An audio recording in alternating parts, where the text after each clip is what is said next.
विधानसभा चुनाव को लेकर गहमागहमी जारी है। इस बीच महायुति में सीटों पर बंटवारे को लेकर बैठकें हो रही हैं। इस बीच सूत्रों ने बताया कि अजीत पवार की राष्ट्रवादी कांग्रेस पार्टी महायुति में 60 सीटों की मांग पर अड़ी है। महाराष्ट्र के पूर्व मंत्री और खानदेश क्षेत्र के कद्दावर नेता एकनाथ खडसे ने भारतीय जनता पार्टी में शामिल होने के लिए औपचारिक स्वीकृति को लेकर इंतजार कराए जाने पर सोमवार को निराशा जताई है। बता दें कि उत्तर महाराष्ट्र के कद्दावर नेता खडसे ने कहा कि कुछ महीने पहले बीजेपी अध्यक्ष जेपी नड्डा ने उनका पार्टी में स्वागत किया था। महाराष्ट्र विधानसभा चुनाव के लिए महाविकास आघाड़ी में सीट शेयरिंग को लेकर कांग्रेस प्रदेश अध्यक्ष नाना पटोले ने बयान दिया है और उन्होंने कहा है कि एमवीए गणेश उत्सव के बाद सीट शेयरिंग को लेकर घोषणा करेगा। हमारी चुनावी तैयारी पूरी हो चुकी है।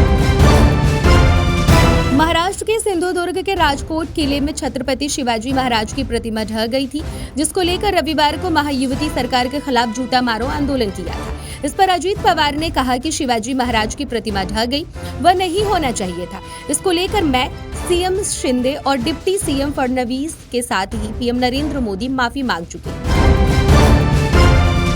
बॉलीवुड अभिनेता सलमान खान के घर पर फायरिंग करने के आरोपी में लॉरेंस बिश्नोई गैंग के सदस्य विक्की गुप्ता और सागर पाल को गिरफ्तार किया गया था। वहीं अब दोनों जेल में हैं और उन्होंने दावा किया है कि underworld don Dawood Ibrahim gang के सदस्य जो कि उनके साथ ही जेल में किसी अन्य मामले में कैद हैं, वह उन्हें जान से मारने की प्लानिंग कर रहे हैं। महाराष्ट्र की राजधानी मुंबई से मध्य प्रदेश के इंदौर के बीच रेल के लिए नई लाइन बिछाई जाएगी।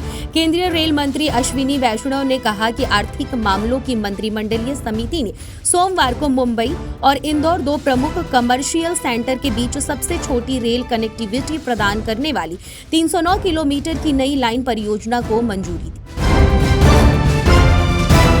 भाजपा के युवा विधायक नितेश राणे के भड़काऊ बयान के बाद उनके पिता और महाराष्ट्र के पूर्व मुख्यमंत्री नारायण राणे ने अपने बेटे को नसीहत दी है और नितेश के बयान पर पूर्व मंत्री नारायण राणे ने बेटे को सीख देते हुए कहा कि यह गलत है।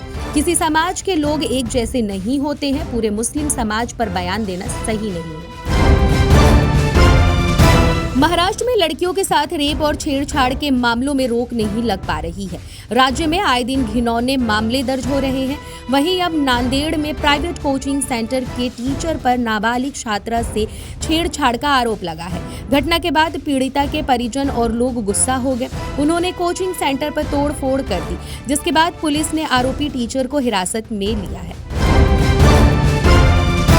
महाराष्ट्र के कल्याण खडगपाड़ा में वीआईपी के काफिले में एक शख्स बॉडीगार्ड बनकर घुस रहा था।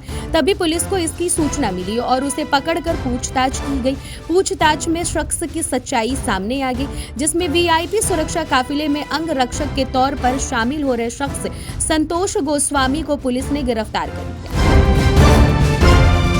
बीजेपी नेता नितेश राणे के बयान को लेकर शिवसेना यूबीटी सांसद संजय राउत ने प्रधानमंत्री नरेंद्र मोदी पर निशाना साधा है। संजय राउत ने कहा कि मैंने पढ़ा है कि बीजेपी का जो एक विधायक है, उनके पिताजी पहले शिवसेना में थे, फिर कांग्रेस में गए और अब बीजेपी में हैं और वह लोग मस्जिद में घुसकर मारूंगा ऐसी टिप्पणी करते हैं। पीएम मोदी को क्या इस तरीके की भाषा मंजूर है? अगर आपको यह भाषा मंजूर है तो आप विदेश में जाकर मस्जिद में जाना छोड़ दीजिए।